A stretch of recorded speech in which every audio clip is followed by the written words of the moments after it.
Hello guys, నేను మీ Sai Veera. Welcome back to the channel of stylish Sai Veera. Guys, ఈరోజు అయితే మనమైతే ఒక ముఖ్యమైన విషయం గురించి అయితే మాట్లాడుకోబోతున్నాం. అదేమిటంటే హనుమాన్ చాలీసా. హనుమాన్ చాలీసాను చదవడం వల్ల మనకు ఎంత బెనిఫిట్స్ కలుగుతాయి, అలాగే ఆ యొక్క హనుమాన్ చాలీసా అనేది ఎంత పవర్ఫుల్ అనే దాని గురించి అయితే నేను ఈరోజు వీడియో అయితే తీయబోతున్నాను. సో మీరైతే ఈ వీడియోని లాస్ట్ వరకు చూసి వీడియో ఎలా ఉందో కామెంట్ చేయండి. అలాగే వీడియో నచ్చినట్లయితే 10 మందికి షేర్ చేయండి. ఇక లేట్ చేయకుండా వీడియోలోకైతే వెళ్ళిపోదాం. Let's start. మీరు ఎప్పుడైనా ఆలోచించారా? అదేమిటంటే ఒక చిన్న పుస్తకంలో ఉన్న 40 చౌపాయిలు మన జీవితాన్ని మార్చగలవని. ఒక శ్లోకం మన భయాలను నిజంగా తొలగించగలదా? అలాగే ఎందుకు లక్షలాది మంది ప్రతిరోజు హనుమాన్ చాలీసాని చదువుతారు? ఇది కేవలం భక్తి మాత్రమేనా, లేదంటే ఇందులో ఏదైనా శక్తి దాగి ఉందా? ఇంకా ఆశ్చర్యకరమైన విషయం ఏమిటంటే ఎందుకు కష్టాల్లో ఉన్నవాళ్ళు, ఒత్తిడిలో ఉన్నవాళ్ళు, భయంగా ఉన్నవాళ్ళు సడన్ గా ఈ హనుమాన్ చాలీసా వైపు తిరుగుతారు? ఇందులో వాళ్ళు ఏం అనుభవిస్తున్నారు? ఈ ప్రశ్నలకు సమాధానం తెలుసుకోవాలంటే మనమైతే ఒక దివ్యమైన ప్రయాణం అయితే చేయాలి. ఆ ప్రయాణం ఏదంటే ఒక భక్తి, ఒక శక్తి, విజ్ఞానం, మనసు కలగలిసిన ప్రయాణం.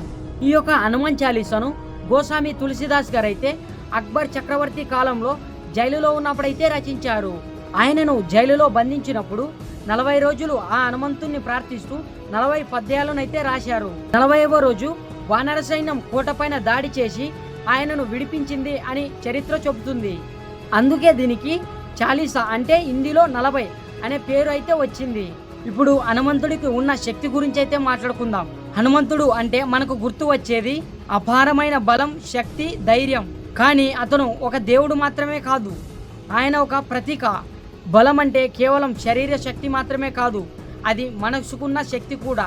భక్తి అంటే కేవలం అంధవిశ్వాసం కాదు, ఒక లక్ష్యంపై సంపూర్ణ నిబద్ధత ఉండటం. ధైర్యం అంటే మనలో భయం లేకపోవటం కాదు, భయాన్ని ఎదుర్కోవటం. మనం ఎప్పుడైతే హనుమాన్ చాలీసాను చదువుతామో ఇలాంటి విలువలను మనలో నాటుతుంది. ఒకసారి హనుమాన్ చాలీసాని శాస్త్రీయ కోణంలో అయితే చూద్దాం. మంత్రాల ప్రభావం. ఇక్కడ ఒక ఆసక్తికరమైన విషయం అయితే ఉంది. మన మెదడు ఒక యంత్రం లాంటిది. అది మనం వినే శబ్దాలకు, మనం మాట్లాడే మాటలకు స్పందిస్తుంది. మంత్రాలు అంటే ఒక ప్రత్యేకమైన శబ్దాల సమాహారం. ఇవి మన మెదడులో అలజడిని తగ్గిస్తాయి. శాస్త్రం పరంగా చెప్పాలంటే రిపిటేషన్ మనసును కేంద్రీకరిస్తుంది. రిథం మన హృదయ స్పందనను సమతుల్యం చేస్తుంది. విశ్వాసం మన ఆత్మవిశ్వాసాన్ని అయితే పెంచుతుంది. అందుకే మనం హనుమాన్ చాలీసా చదవడం వల్ల మనసుకు శాంతి కలుగుతుంది. ఈ హనుమాన్ చాలీసా వల్ల భయాలు ఎలా తగ్గుతాయో చెప్తాను, వినండి. మనకు భయం ఉన్నప్పుడు మన మనసు చెడు ఆలోచనలతో నిండి ఉంటుంది. మనం హనుమాన్ చాలీసా చదివినప్పుడు మన దృష్టి అనేది భయం పైన కాకుండా ఒక శక్తివంతమైన రూపం మీద ఉంటుంది. ఇది మన మెదడులో ఒక మార్పుని తీసుకొస్తుంది. ఇది ఒక మానసిక మార్పు. మనం హనుమాన్ చాలీసా చదవడం వల్ల మనకు ఏం లాభం జరుగుతుందో చెప్తాను, వినండి. ముందుగా మనకైతే మానసిక శాంతి అయితే దొరుకుతుంది. దీన్ని రోజు చదవడం వల్ల మన మనసు అనేది ప్రశాంతంలోకి మారిపోతుంది. అలాగే మనలో ఆత్మవిశ్వాసం అయితే చాలా వరకు పెంచుతుంది. ఈ యొక్క హనుమంతుని కథలు మన ధైర్యాన్ని పెంచుతాయి. అలాగే ఈ యొక్క మంత్రాల లయ అనేది మన నాడి వ్యవస్థను ప్రశాంతం చేస్తుంది. అలాగే మనలో ఫోకస్ లెవెల్స్ అనేవి పెరుగుతాయి. మనం ఒకే విషయం పైన దృష్టి పెట్టడం వల్ల మన కాన్సన్ట్రేషన్ లెవెల్స్ అనేవి చాలా వరకు పెరుగుతాయి. దీనివల్ల మన నిద్ర అయితే మెరుగుపడుతుంది.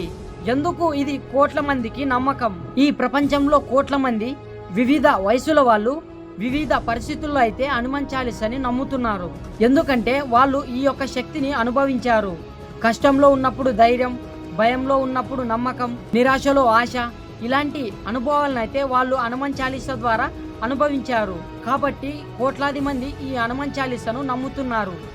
ఇప్పుడు నిజమైన రహస్యం ఏమిటంటే ఈ యొక్క హనుమాన్ చాలీసాలో శక్తి అనేది ఎక్కడుంది? పదాలలోనా, లేదంటే శబ్దాలలోనా, లేదంటే మనసులోనా? సత్యం ఏమిటంటే ఈ శక్తి అనేది మనలోనే ఉంది. హనుమాన్ చాలీసా చదవడం వల్ల ఆ శక్తిని మనలో మేల్కొల్పుతుంది. ఇప్పుడు మీరు ఆలోచించండి, ఇది కేవలం ఒక కవిత మాత్రమేనా, లేదా మన జీవితాన్ని మార్చగల సాధనమా? హనుమాన్ చాలీసా చదవడం వల్ల మన సమస్యలను తక్షణమే పరిష్కరించకపోవచ్చు, కానీ వాటిని ఎదుర్కొనే శక్తిని మాత్రం మనకు ఇస్తుంది. మీరు ఎప్పుడైనా హనుమాన్ చాలీసాను చదివారా? చదివి ఉంటే మీకు ఎలాంటి అనుభవం కలిగిందో కామెంట్ బాక్స్లో తెలియజేయండి. ఇక వీడియో అయితే అయిపోయింది. ఈ యొక్క హనుమాన్ చాలీసా కంటెంట్ ఎలా అనిపించిందో మీరైతే కామెంట్ బాక్స్లో తెలియజేయండి. అలాగే మన ఛానల్ను ఇప్పటి వరకు సబ్స్క్రైబ్ చేసుకోకపోతే సబ్స్క్రైబ్ చేసుకొని నాకు సపోర్ట్ చేయండి. నేను మీ సాయి వీర. బాయ్.